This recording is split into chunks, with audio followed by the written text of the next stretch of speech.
समाज 3 अवस्थाओं को भोगता है। जैसे मनुष्य के मन में आपके मुख्यतः 3 अवस्थाएं होती है, जागृत मन, स्वप्निल मन और आपके निद्रा अवस्था में गया हुआ आवसत्य जिसे कहते हैं उपनिषदों में ऐसा बतलाया गया है। मन इन 3 अवस्थाओं में भ्रमण करता है, ऐसा आपके उपनिषदों में बतलाया है। उसी प्रकार आपके समाज की भी स्थिति होती है।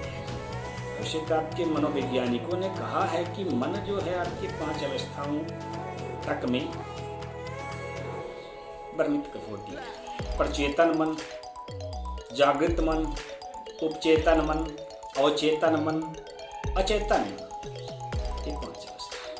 प्रचेतन मन यानी देवता वाली, जब आप देवत्व की अनुभूति कर लेती है, सुपर नेचुरल पावर की संगति आपके अंदर हो जाती है, तो आप प्रचेतन मन हो जाता है, जगे रहते हैं और ब्रह्म ज्ञान। और जागृत साधारण अवस्था में जब आप जागृत होते हैं निद्रा से, उस समय आप अपने मन से जब कार्य कर रहे थे, अपने संकल्प के अनुरूप जब काम कर रहे थे, तो जागृत मन का काम हुआ। उपचेतन मन जो आपके अंदर प्रेरणाएं तरह तरह के आपको अनायास प्राप्त होने लगती है ना। हाथ पांव अनायास छिल रहा है, भोजन कर रहे हैं, कुछ दिमाग में आ रहा है, वो उपचेतन मन। अवचेतन मन स्वप्न अवस्था में आप तरह तरह की देखते हैं, भावनाओं को, विचारों को अनुभव करते हैं, चित्रों को चलचित्र की भांति, तो अवचेतन मन करते हैं। और अचेतन मन में आपके हृदय में आपके मन की प्रतिष्ठा हो जाती है, आप शांति से गाढ़ निद्रा में स्वयं करते, तो सोए गए। तो उसी प्रकार आपके समाज की भी 3 अवस्थाएं होती हैं। जागृत समाज जो होती है अपने परंपराओं के अनुरूप, अपनी संस्कृति के अनुरूप विकास करती है, उसके अनुरूप चलती है। जो सामाजिक नियम है, राजकीय नियम है, उसके अनुरूप चलती है, सांस्कृतिक नियम है, उसका परिपालन करते हुए चलती है, वो जागृत समाज हो कहलाती है। जब समाज सो जाती है तो भोगी हो जाती है, वह नियमों की पालन अपने मन के अनुरूप करती है, अपनी धन मतलब कि अपने प्रभाव के अनुरूप करती है। कुछ लोग करते हैं, कुछ लोग ना करते हैं, तो सोए हुए रहते हैं। कहते हैं, एक कहावत है, कहूं राजा भय हमहु का हानि, ऐसा कहा गया। कोई भी राजा हो, उससे हमको क्या लाभ, क्या हानि। जो राजा जिसको बनना है बनते रहे, यानी कि एक तरह से उपेक्षा, राजकाज से उपेक्षा, मुख्य धारा के जो कार्य हैं उससे आपके समाज जो है अपने आप को पृथक कर लेती है, तो वह हो गई आपके भोगी समाज। वो समाज सिर्फ प्राथमिक आवश्यकता और द्वितीयक आवश्यकता, भोजन, वस्त्र, आवास, शिक्षा, स्वास्थ्य और सुरक्षा, इतना ही धर्म क्षेत्र से और आपके राज क्षेत्र से प्राप्त करना चाहते हैं। बाकी कामों से अपने आप को पृथक कर लेती है।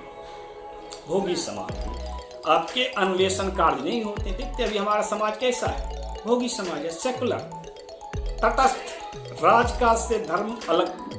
अब धर्म नहीं है, सत्व नहीं है, तो फिर उसको प्रेरित कौन करेगा, समाज को मार्गदर्शन कौन करेगा। आप दान दक्षिणा दे करके मंदिर में चले आते हो, पंडित जी को दान दक्षिणा से मतलब है, वो आपको मार्गदर्शन करने वाले ना करें, तो फिर आप बोलते हैं हमारे मामले में टांग अड़ाने वाले आप कौन होते। संस्कार आप सिखाना नहीं चाहते और वो सिखाना भी नहीं चाहते, क्योंकि यदि अब वो संस्कार सिखा दें तो आप भी ब्राह्मण बन जाओगे, आप भी पुरोहित बन जाओगे। तो तटस्थता है, एक दूसरे के प्रति तटस्थ भावना, इसलिए आपके वैसा समाज जो कहलाती है वो भोगी समाज कहलाती है। ठीक। और तीसरी श्रेणी की जो समाज होती है वह आपके मृत समाज कहलाती है। मृत समाज यानी अपराधी समाज, जो समाज के नीति नियमों के विरुद्ध, धर्म के नीति नियमों के विरुद्ध कार्य करते हैं, संस्कृति के नीति नियमों के विरुद्ध कार्य करते हैं, वैसे राष्ट्रद्रोही, समाजद्रोही, जाति द्रोही, वंशद्रोही और परिवार द्रोही जो व्यक्ति हैं, जो समाज है, वह आपके मृत होते हैं संस्कार से। वो एक तरह से प्रबुद्धि, अपराधी, अपरा यानी निकट, आसपास, दूसरे, है ना, धी यानी जो प्रबुद्धि हो चुके हैं वो अपराधी ही हैं। या तो वो सोए हुए हैं या फिर विरोध कर दिए तो फिर वो अपनों का ही संहार कर देते हैं, अपनों को ही उन क्या करते हैं, नाश कर देते हैं। अपनों के प्रति उनकी भावना, विचार क्या होती है, वृद्ध होती है, उल्टी होती है। वो अपनों को ही हानि पहुंचाने में विश्वास रखते हैं, तो वो हो गए मृत। ऐसा समाज जो अपने धर्म का नाशक है, अपने समाज का, अपनी जाति का नाशक, वह हो गया आपका मृत समाज। तो अभी आप ज्ञान और वैराग्य की स्थिति देख रहे हैं। क्या स्थिति है उनकी? वो सोया हुआ है। तात्पर्य इसके माध्यम से महर्षि वेद व्यास जी बतला रहे हैं, जो उन्होंने कथा लिखा है, पुराण रचा है, वो बतला रहे हैं कि उस समय आपकी भारतवर्ष की ज्ञानियों और वैरागियों की स्थिति यह थी, ऐसी थी कि वो सभी भोगी हो गए, व्यसनी हो गए, और उन व्यसन में, भोग में इतना रमे हुए थे कि वे ये जो निर्छेड़ विवेक होती है ना वैराग्य की, उनमें था ही नहीं। वैराग्य स्थिति में यह प्राप्त होती है निर्छेड़ विवेक, क्या गलत कर रहे हैं, क्या सही कर रहे हैं। हमारी संस्कृति क्या है, बहुदेव उपासक है। तो तरह तरह की देवता हैं, उनमें से कुछ देवता हमें सत्कर्म की ओर ले जाते हैं, कुछ हमें आपके दूषित कर्म की ओर ले जाते हैं। कामदेव भी है, और यहाँ पे ब्रह्मचारी लोग भी रहते हैं, ब्रह्मदेव भी। आपके यहाँ राक्षसों की भी पूजा होती है, भूतों की भी पूजा होती है, किन्नरों की, गंधर्वों की भी पूजा होती है। सिद्धि के लिए तो कुछ भी होती है।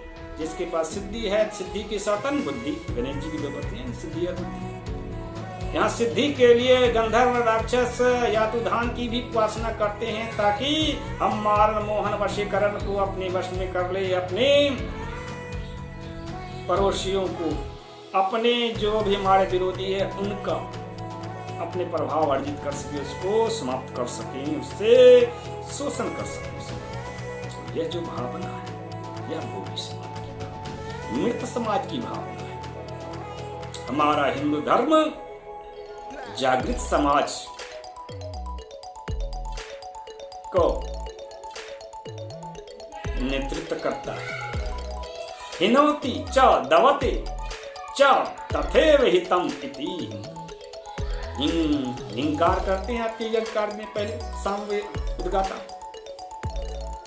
यज्ञ का ब्रह्ममुहूर्त में। तो इसी हिंकार से, प्रेरणा से गुरु ही प्रेरित करता है ना। तो गुरु की प्रेरणा से समाज मार्गदर्शन, उसके मार्गदर्शन में आगे बढ़ते रहे, यही हिंदू धर्म का संकल्प होता है, वही हिंदू धर्म का संस्कार होता है। गुरु के द्वारा आपके संस्कारित, इसीलिए भारतवर्ष को ऋषि भूमि भी कहा गया है। गुरु आपके शिव पुराण में अलग व्याख्या है गुरु का। जब आप आद्य संस्कृत भाषा में, सतयुगी भाषा में आप गुरु शब्द की परिभाषित कीजिएगा, गुरु शब्द का, तो क्या होगा गुरु शब्द का परिभाषा?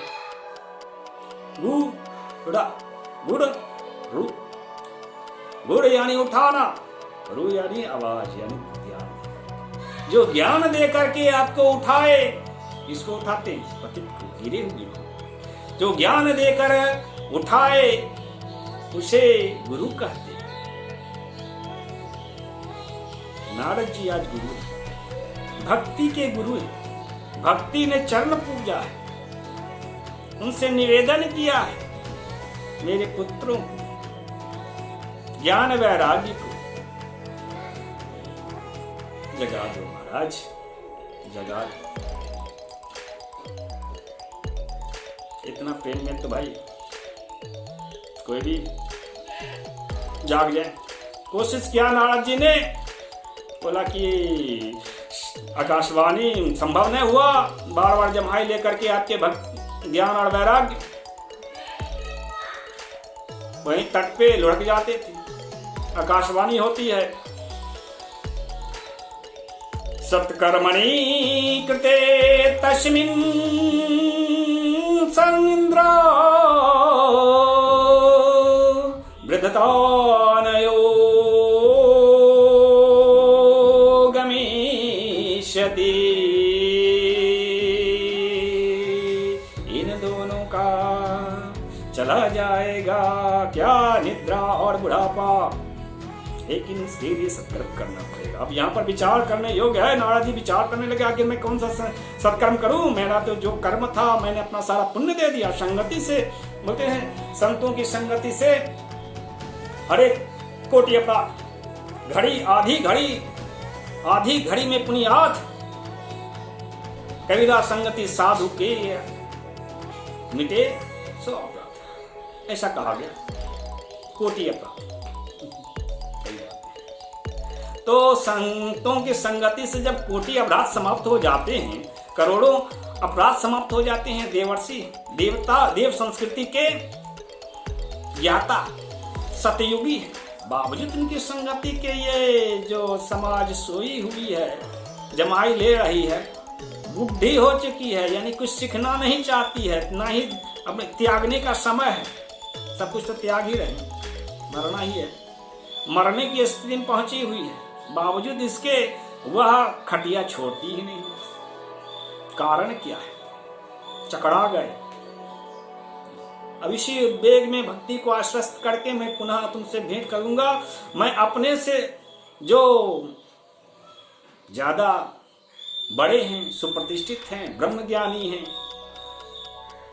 उनसे थोड़ा उनको ढूंढ लूं, उनसे परामर्श ले लूं, क्या करना है यह जान लूं, पुनः तुमको बुलाऊंगा। नारद जी भेंट मतलब भ्रमण पर निकल चुके हैं। वृंदावन तट से नारद जी निकले हैं। घूमते घूमते गंगा नदी के आपके जहां मुख है वहां पहुंचे बद्रिका आश्रम। एकदा विशालायां चत्वारस्यो अमला